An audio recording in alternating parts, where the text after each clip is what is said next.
আসসালামু আলাইকুম। জেসমিন বলছি খুলনা থেকে। জেসমিন ক্যাফে এন্ড ব্লগসে নতুন ভিডিও দেখার আমন্ত্রণ জানিয়ে আজকের ভিডিও শুরু করছি।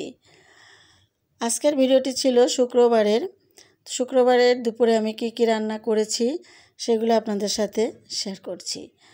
আশা করব ভিডিও ভালো লাগলে আমার সাথে থাকবেন, শেয়ার করবেন, লাইক করবেন, কমেন্ট করবেন, আমি এটা আশা করছি।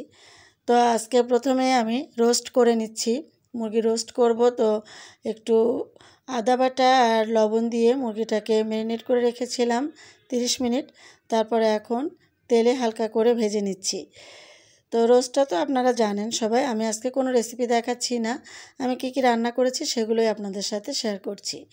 আর এখানে গরুর মাংস রান্না করছি আলু দিয়ে। আমার বাসায় কিন্তু গরুর মাংসের সাথে বা যে কোনো মাংসের সাথে আলুটা খুব পছন্দ করে, আর আমারও খুব পছন্দ, এই জন্য আমি আলু দিয়ে রান্না করছি প্রেশার কুকারে। আর এদিকে মুরগিটা কিন্তু ঢাকনা দিয়ে ভেজে নিচ্ছি, কেননা ঢাকনা দিয়ে না ভাজলে একদম ছিটে জায়গাটা নষ্ট হয়ে যাচ্ছে। আর ঢাকনা দিয়ে ভাজলে নিরাপদে ভাজা যায়, গায়েও ছিটে লাগে না। তো একটু হালকা করে ব্রাউনিশ করে আমি ভেজে নিচ্ছি। তো বলবেন যে এত কিছু কেন রান্না করছেন, রোস্ট আবার গরুর মাংস, একরকম মাংস হলে তো হতো। হ্যাঁ, আমার বাসায় গেস্ট আসছে, 2-3 জন গেস্ট আসছে, যার কারণে ওনাদের জন্য একটু আয়োজন করলাম আর আমরাও খেয়ে নিলাম। শুক্রবারে তো একটু ছোট ঈদ মনে করি আমরা, আর একটু ভালো মন্দ সবাই রান্না করে থাকি। তো এখানে এই যে সব মশলা দিয়েছি, আপনারা তো জানেন রোস্টের মশলা, সাথে একটু টক দই দিয়ে দিলাম। আর আমি আজকের রোস্টটা পোস্ত বাটা দিয়ে করেছি, পোস্ত বেটে নিয়ে দিয়ে দিয়েছি। সব মশলাগুলো এখন ভালো করে কষিয়ে নিচ্ছি, আর তারপরে যে মুরগিগুলো ভেজে রেখেছি সেগুলো দিয়ে দিলাম। তো ভিডিওর কোনো অংশ যদি ভালো লেগে যায়, প্রিয় দর্শক আপনাকেই বলছি, আপনি যদি আমার চ্যানেলে নতুন হয়ে থাকেন চ্যানেলটি সাবস্ক্রাইব করে পাশে থাকবেন, পাশে থাকা বেল আইকনটি ক্লিক করে দিবেন। তাতে করে আমি যখনই নতুন কোনো ব্লগ ভিডিও আপলোড দিব আপনি সবার আগে নোটিফিকেশনে পেয়ে যাবেন। বন্ধুরা যদি ফেসবুক পেজ থেকে আমার ভিডিওটি দেখেন, আমার পেজটি ফলো করে দেওয়ার অনুরোধ রইল। ইনশাল্লাহ আমিও আপনাদের পেজে বা ভিডিওতে থাকব। তো এখানে কিন্তু আমি একটু আলু বোখারা দিয়ে দিলাম। আমার রোস্টে একটু আলু বোখারা দিলে ভালো লাগে। তো আলু বোখারাটা দিয়ে আমি নেড়ে চেড়ে কষিয়ে নিয়ে আবার সামান্য একটু পানি দিয়ে দিয়েছি, ঝোলের পানি। আর এখানে আমি একটা জয়ফলের কিছু অংশ আর জয়ত্রীর কিছু অংশ দিয়ে দিলাম। জয়ফলের 4 ভাগের 1 ভাগ গুঁড়া করে দিলাম, আর জয়ত্রীর একটা ফুলের একটু অংশ হাত দিয়ে ম্যাশ করে দিয়ে দিলাম। তো ঘরোয়াভাবে আজকে রান্না করছি, কোনো রেসিপি না, এই জন্য সেরকমভাবে করি নাই, যেভাবে আমরা ঘরোয়াভাবে প্রতিনিয়ত করি সেভাবে করেছি। তো সেটাও আপনাদের সাথে শেয়ার করলাম। ঝটপট খুব দ্রুত এটা করা যায়, যার কারণে এটা আপনাদের সাথে শেয়ার করে দিলাম। আর এখানে রান্না করব আমের চাটনি। তো আমটাকে প্রথমে আমি তেলের ভিতরে একটু পাঁচফোড়ন দিয়েছি, আর একটু আদা বাটা জিরা বাটা দিয়েছি, পেঁয়াজ কিন্তু দেইনি। দিয়ে তারপরে আমড়াগুলোকে দিয়ে ভালো করে নেড়েচেড়ে নিচ্ছি। কিছু সময় তেলের উপর এভাবে নাড়বো। আর কাঁচামরিচও দিয়েছি 2-3টা, মাঝখান থেকে ফেলে দিয়েছি। আর আমড়ার এই চাটনিটা কিন্তু খুব মজা হয়। অনেক রকম চাটনি আপনাদের সাথে আমি শেয়ার করেছি, তো এটাও করে দেখতে পারেন। এখন পানি দিয়ে দিলাম, স্বাদ মতো লবণ দিয়ে দিয়েছি। আর আমি সরিষা বাটায় দিয়ে থাকি, তো আজকে ব্যস্ততার কারণে সরিষা বাটাটা দিলাম না, কাসুন্দি দিয়ে দিলাম।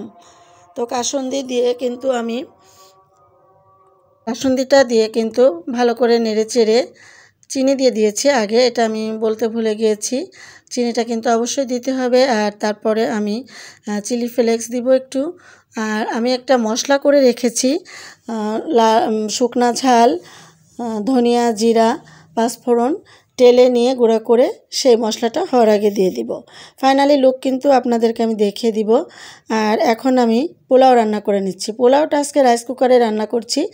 এখানে আমি পেঁয়াজ, আদা, রসুন বাটা দিয়ে নেড়ে চেড়ে তারপরে পোলাও চালটা দিয়ে পানি দিয়ে দিয়েছি।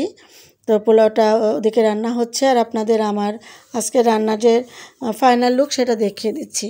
এই যে রোস্ট দেখালাম, আর এটা হলো গরুর মাংস।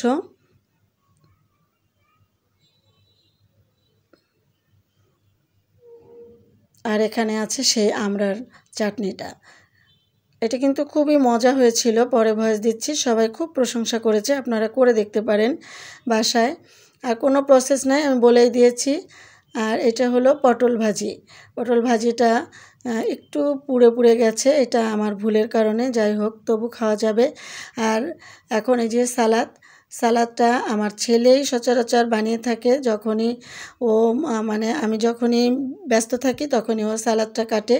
ও লেবু দিয়েছে, গোলমরিচের গুঁড়া দিয়েছে, কাঁচামরিচ দিয়েছে, সাধারণত যা যা দিতে হয়। আর ধনিয়া পাতা ছিল না, এই জন্য দিতে পারে নাই, তো মাখিয়ে দিচ্ছে।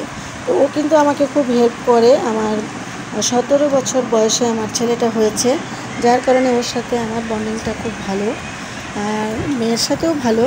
তো মেয়েটা এতটা না, ছেলেটা আমার পিছন পিছন ঘুরঘুর করবে আর কাজে হেল্প করবে। আমি কিন্তু বলছি না মেয়ে করে না, মেয়েও কিন্তু খুব হেল্প করে। যখন দেখাই তখন তো দেখেনি, আর আজকে ছেলে করছে। তো এই যে পোলাওটা এরই মাঝে হয়ে গিয়েছে, আপনাদের ওইটা দেখাতে গিয়েছিলাম, সেই মাঝে পোলাওটা হয়ে গিয়েছে। পোলাওটা আজকে রাইস কুকারেই দিয়েছি, কতটা ঝরঝরে হয়েছে। তো পোলাওটা কিন্তু আমি পানি মেপে দেই, যার কারণে এতটা ঝরঝরে হয়। পোলাও রেসিপি আমার চ্যানেলে আছে, ঝরঝরে পোলাও রেসিপি, চাইলে আপনারা দেখে নিতে পারেন। এখন আমি উপরে একটু বেরেস্তা দিয়ে দিলাম। আমার কাছে বেরেস্তা না দিলে পোলাওটা যেন কমপ্লিটই মনে হয় না, সবসময় মনে হয় ইনকমপ্লিট আছে। তো আমি সবসময় চেষ্টা করি বেরেস্তা দেওয়ার জন্য। তো বেরেস্তাটা দিয়ে আবার ঢেকে রাখলাম। আজ বিদায় নিলাম, সবাই ভালো থাকবেন, আল্লাহ হাফেজ।